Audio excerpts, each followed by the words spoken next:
coming up on High Score. Hi, Gene. It's Todd. I want to let you know we're on our way. Gene has a big party coming, and I promised we'd get him to him before his party. Dr. Larry Levin was the cocaine king. We're working on the Seawolf, but Dan is at the auction right now. I'm Todd Tuckey. For the past 30 years, my crew and I have been working to keep the American arcade alive. We go through hell and back to find and restore your favorite quarter munchers so nostalgic gamers have another chance at the High Score.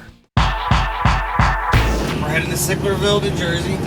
We were dropping off the Pac-Man machine, picking up with Spiders, a final fight, and a Seawolf for an overhaul. Should be fun. Ryan and Steve are going to be our guys pulling the games out. Ryan has become a very valuable employee to me. He can do anything. I can say, Ryan, get this thing working. And he can really turn his tools on that and get it working good. And Steve never painted apparently in his life. I guess maybe in first and second grade, but he discovered that he has this really good talent for a real steady hand. I mean, you need a steady hand. You wouldn't believe the difference between these machines when he touches his brush to it. How you doing? Hey, we're here to exchange some dollars for a couple of arcade games. Going to the customer's house, of course, you don't know what you're going to find. Sometimes you find machines that are in such bad condition. Frequently we get to a house and find out that there's a family of mice living in the machine. Gene's games were not falling apart. The Spiders was cool. I thought the Spiders Gene had was pretty neat. I'd never seen a Spiders before.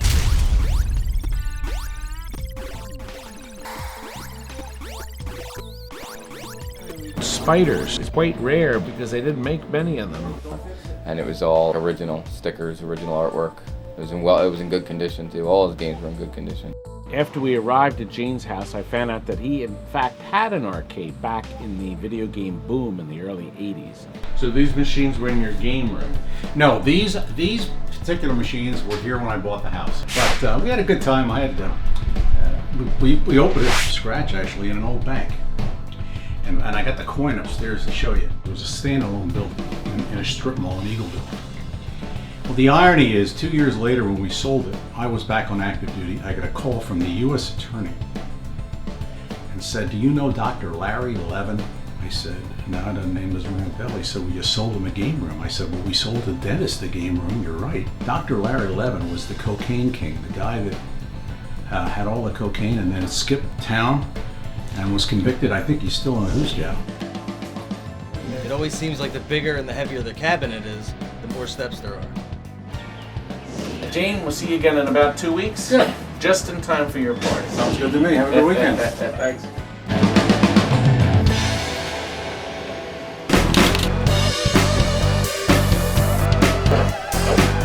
The shop's full because we're getting this huge 20-game order ready. I can't bring the Seawolf in until we get these other games out and on the truck.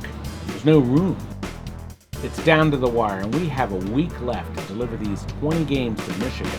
Sometimes we come up with these deadlines that are insane, and Todd's always going 100 miles an hour. We were back to the old 7-day grind for this special order because we had to make a certain deadline. There were 2 separate deliveries out there, one in Indiana and one in Michigan. The advantage of us bringing the machines ourselves, especially this many, is that our own staff can set them up. They know how they go. Plus, they're not jumping trucks. We had all hands on deck. Got some people who used to work here to come back. A lot more that everybody has to do, and they have to do it faster because they're stopping the other person in the chain. I've sent Dan out to an auction searching for some games.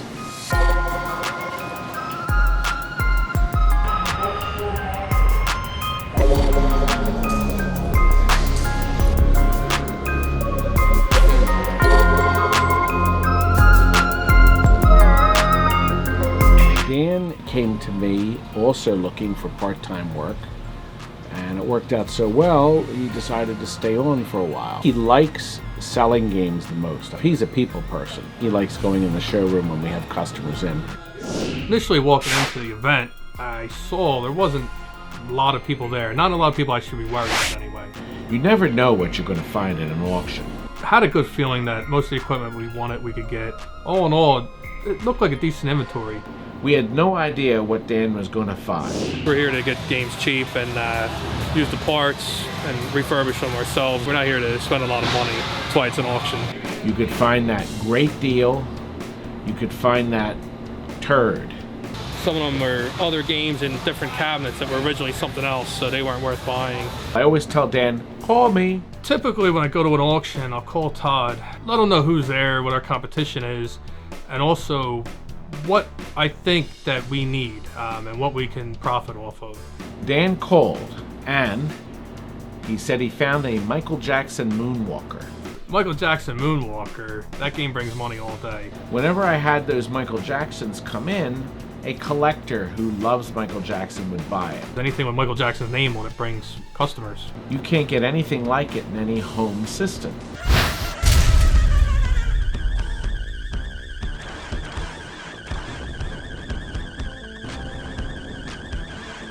It was really neat because it featured song bites from his popular songs at the time. The graphics were great, and the music was fantastic. When he called and said he found one there, I was shocked. Any Michael Jackson fan would love to have this, and there's not many left on planet Earth. Todd really wanted that machine, and the pressure was on me to get it. I said, don't go any more than $1,500. Here we go, Moonwalker. 3 bit of 3.5, 400. 4 bit of 4, 3 bit of 400. 3.5, 375. 400, 4.25. I was really nervous when the bidding started going up a little bit higher on the Michael Jackson Moonwalker, and I had a certain amount to spend. I was really getting nervous. Dan is very experienced at these auctions. He knows what to do. At the arcade auctions, I like to hang back, wait, see what the actual piece is going for. As with any auction, you lay low. You don't start bidding right away. You let everybody else do the bidding. You don't get up front near the auctioneer. You get in the back of the room. You can always raise your hand up and as you're bidding. 675, 675, 6.5. They just kept driving the price up on me. I knew I had to get it for the price that we had set. And if I didn't get this, I had a lot of explaining to do. That game is a collectible, for sure. Sold at 650. When the bidding ended on me, that's when I knew we were going to be all right. We got a great deal in this. Coming up. You idiot! We do like throwing video games off the roof and smash them. Jungle Lord is gorgeous, but we're having a reset problem with Seawolf.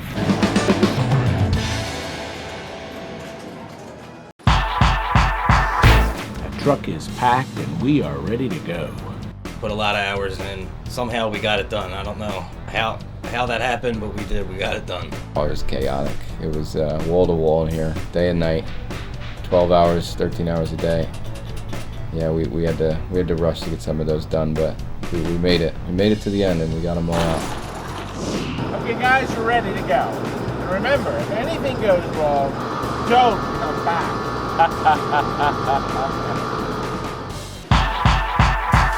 Let's look inside this toilet. That soon will be a treasure. Seawolf's going to need a lot of work.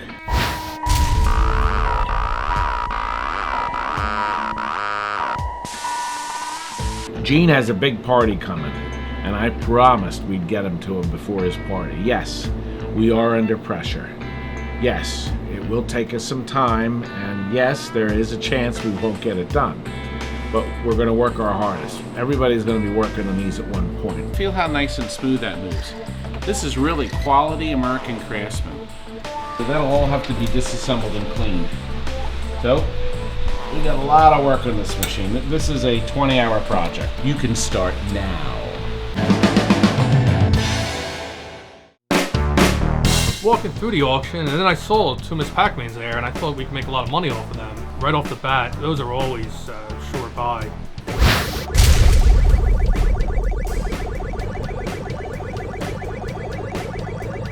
The Miss Pac-Mans that were there, they were in decent shape, fair shape, I would say. Unfortunately, at the auctions, customer base is there too, not just dealers, and they'll drive the prices up. Everybody's bidding. Everybody's in a frenzy. 4.5, 500, 5.5. we couldn't get them for a decent price, so we just had to let them pass. You don't want to get sucked into the excitement and overbid on something. It would have been nice to get them, but it's just something that we can't afford to pay for.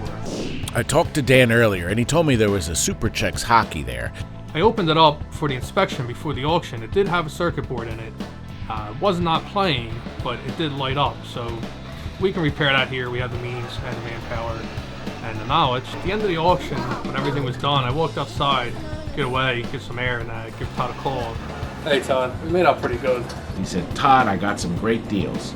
Let him know right away about the Super Checks, because I knew that was a great deal. I guess how much we got the Super Checks for? 120 bucks.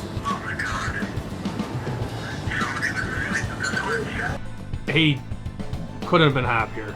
There's a wise old saying, you make your money when you buy. And that's just what Dan did.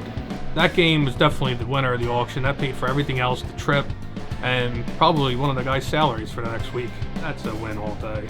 We'll sell that for $2,000. Where sometimes you get an auction piece that you end up dropping off the roof.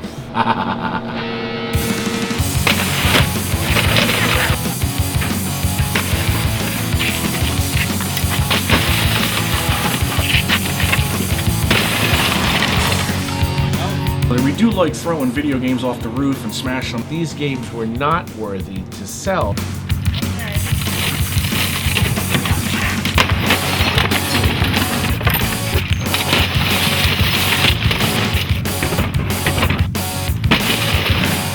Sometimes taking some of the stress out on a video game is all it's worth.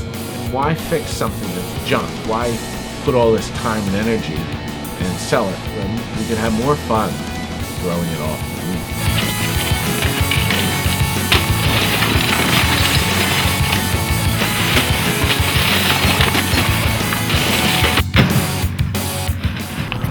All that for that. That's the way the cabinet crashes. While we were working on Gene's games, I had a customer call who was in our showroom the day before to compliment Jason. He said he came in and you and Linda were wonderful. This must be the guy from Wednesday. He was looking at the power play, Yes. but he said he was more impressed with the Playboy pinball. And it's the one we just picked up, the one that's in mint condition because he's a Okay. freak. Okay. And he's got a mail order wife. Interestingly enough, with Jason, he fell into a job that he does extremely well. He gets real detailed stuff done on these machines that we didn't really see before. So I can turn a pinball over to him to do the cosmetic things on it. Not the paint, but the cosmetic and mechanical things. And he can knock that machine out. Jason's a pinball wizard. He does and comes up with some things for these games that are absolutely amazes me. I have a theory that if I can take it apart, I can put it back together.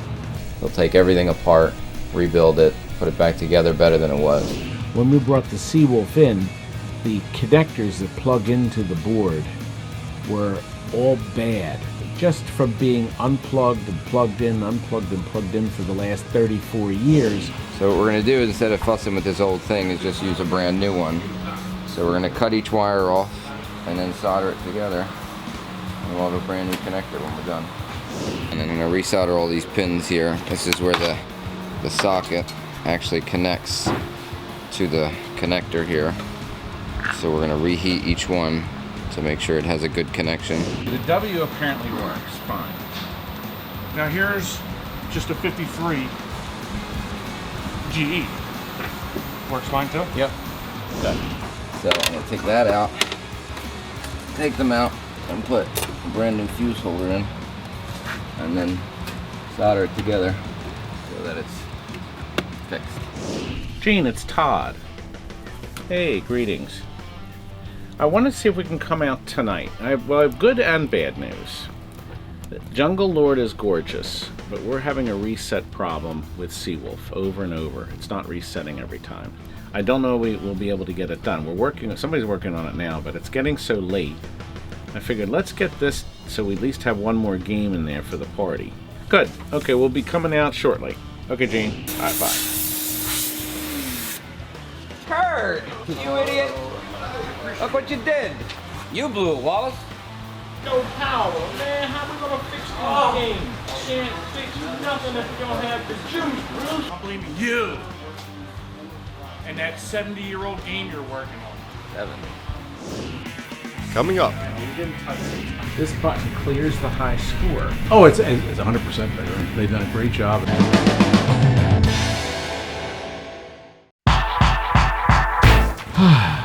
Seawolf is done. And Gene has been waiting a little longer than we thought, but he's getting this baby tonight. There we go. Up here, Gene. This is the periscope control.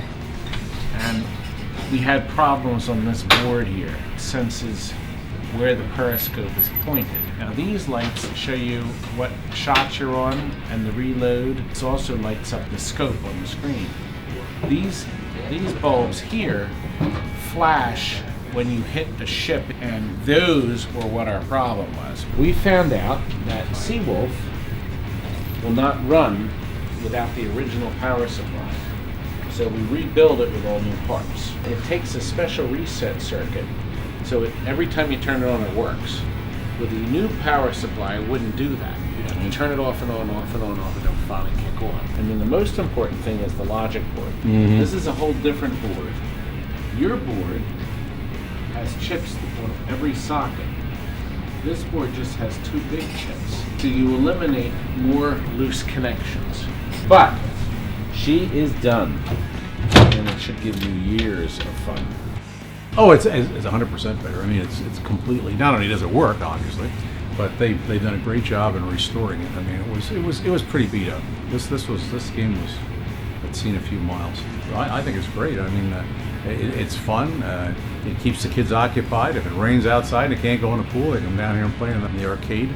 The Pac-Man we got, Susan wanted the Pac-Man. And this boy better get a high score or else. Ready? Seawolf has been an adventure for us.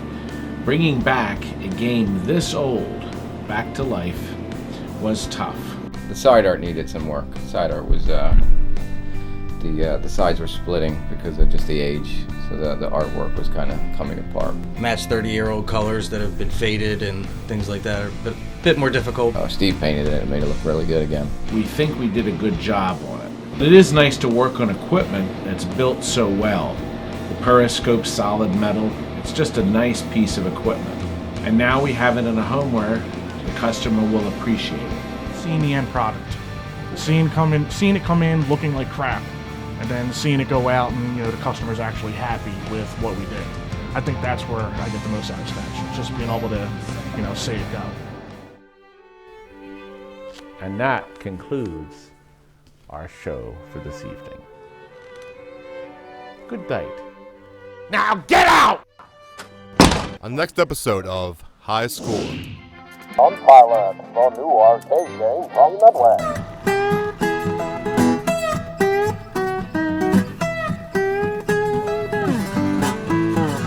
I'd rather set it all on fire myself. There's a lot of junk in there.